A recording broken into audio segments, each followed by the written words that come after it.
À l'AES et à toute l'Afrique de mémoriser ce passage du président Emmanuel Macron.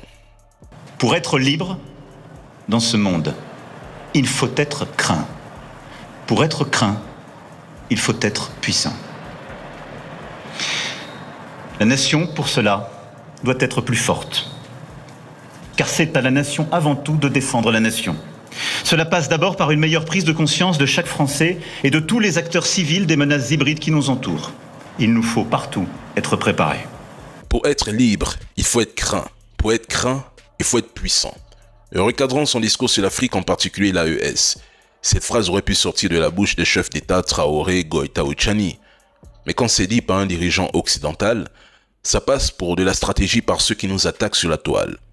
Quand c'est dit par un chef d'État africain, on parle de dictature, de populisme militaire, deux poids, deux mesures. Le président Macron dévoile ici une vérité que les peuples colonisés dénoncent depuis toujours.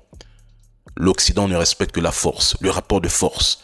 Tout ce discours de droits humains, démocratie, gouvernance, ce sont des outils de soumission, lui-même l'avoue.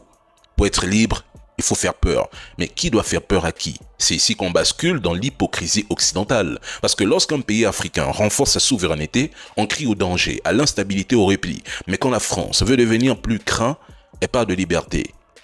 L'AES, sans le dire, applique ce principe. Être libre, c'est d'abord ne plus obéir à la peur de l'Occident. Ces chefs d'État sahéliens ont compris cette équation bien avant le président Emmanuel Macron. Et oui, la peur change de camp. Ce n'est plus l'Afrique qui tremble, c'est Paris. C'est son discours, ce n'est pas le mien. C'est sa phrase, ce n'est pas la mienne. Et ceux qui sont mécontents peuvent aisément se rendre directement à l'Élysée.